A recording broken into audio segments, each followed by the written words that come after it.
لیکن آپ اصولی طور پہ آرمی ایکٹ کے تحت عدالتیں بنانے کے حق میں ہیں یا مخالفت میں ہیں؟ میں سمجھتا ہوں یہ سیاستدانوں کو اس پر غور سے بحث کرنی پڑے گی اور اپنے ملک کا سارا ماضی دیکھنا پڑے گا. اور میں آپ کو دوسری بات بتاؤں, اس کا ایک ایسپیکٹ بتاؤں, میں رضا ربانی صاحب کی تعریف کرنا چاہتا ہوں کہ انہوں نے اس ایسپیکٹ کو اس وقت اٹھا لیا جو جس وقت نہیں, صرف رضا ربانی صاحب نہیں ہیں, اور جے یو آئی کے سینیٹر کامران مرزا صاحب ہیں, لیکن ان کا پوائنٹ وہ یہ ہے کہ ہم تو بھائی ماضی میں بھی آرمی ایکٹ کے تحت سویلینز کو ٹرائی کرنے کے خلاف تھے اور اب بھی خلاف ہیں, لیکن وہ یہ کہتے ہیں کہ پی ٹی آئی کے دور میں حسن عسکری کو اور ادریس خٹک کو اور 24-25 اور لوگ ہیں, ان کو بھی ایسے ہی اسپیشل کورس بنا کے ٹرائی کیا گیا جو کہ غلط تھا. اچھا بالکل صحیح. اسے اور پیچھے لے جائیے, ضیاء اللہ صاحب کے زمانے میں کتنی آرمی عدالتیں بنی, کتنے لوگوں کو کوڑے پڑے, کتنے لوگوں کو پھانسی ہوئی, مارا گیا. سنتے لینا آرمی کورٹ میں ہوا نا, ماشاء اللہ کے زمانے میں کورٹ چلتی رہیں, بند تو نہیں ہوئی, چلتی رہیں.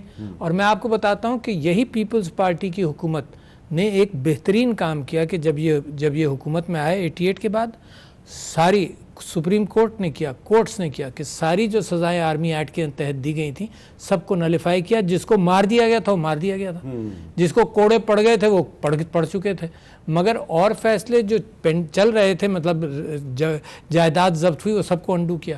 اچھا, اسی طرح سے اس کے بعد بھی میں سمجھتا ہوں کہ تاڑر صاحب کے زمانے میں آرمی کورٹس نے کچھ فیصلے کیے تھے, وہ بھی انڈو ہوئے پھر.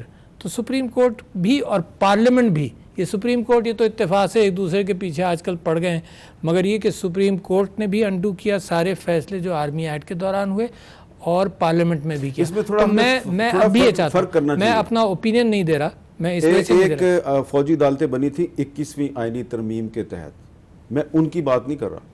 وہ جو 21ویں آئینی ترمیم کے تحت فوجی عدالتیں بنی تھی, میں ان کی بات نہیں کر رہا, جن کے فیصلوں کو جسٹس وقار سیٹھ جو تھے chief justice Peshawar high court, انہوں نے ان کو انڈو کر دیا.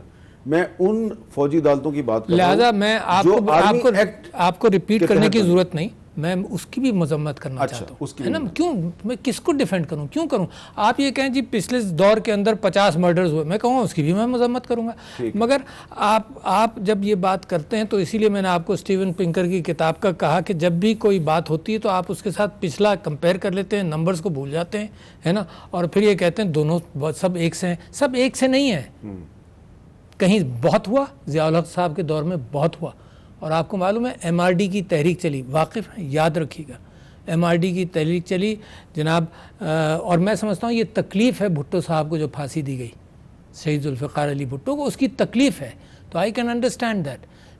اس کے اندر جناب پلین بھی ہائی جیک ہوا, اس کے اندر آپ کو یاد ہوگا کہ لوگ ریلیز کرائے گئے رینسم کے طور پر جیل سے جو باہر چلے گئے, جو آج کل اب بھی سیاست میں موجود ہیں. اس میں پیپلز پارٹی انوالو نہیں تھی. میں تو آپ سے یہی کہہ رہا ہوں, میں تو کہہ رہا ہوں کہ لوگ انوالو ہوئے, ہے نا, اور اس معاملے کو پھر آہستہ آہستہ پیپلز پارٹی کی اپنی جمہوریت کی سوچ نے اس بات کو ختم کیا. مگر سندھو دیش کا معاملہ بھی اسی زمانے میں چلا. پھر دوبارہ پیپلز پارٹی نے ایک اچھا کام کیا کہ جب بے نظیر بھٹو کی شہادت ہوئی تو بہت نقصان ہوا, سرکاری اداروں کا نقصان ہوا, سب بینکس لوٹے گئے, لوگ مارے گئے, گاڑیاں جلائی گئیں. مگر آصف زرداری صاحب نے ایک اچھا کام کیا کہ پاکستان کھپے کے نعرے سے وہ معاملہ سفن ہوا. تو میں آپ کے سامنے یہ بات, کوئی جسٹیفیکیشن نہیں ہے جو ہو رہا ہے, جو ہوا, بالکل کلیئر ہوں میں اس معاملے میں. یعنی کبھی کبھی یہ سمجھا جاتا ہے کہ میں کوئی وجوہات بیان کروں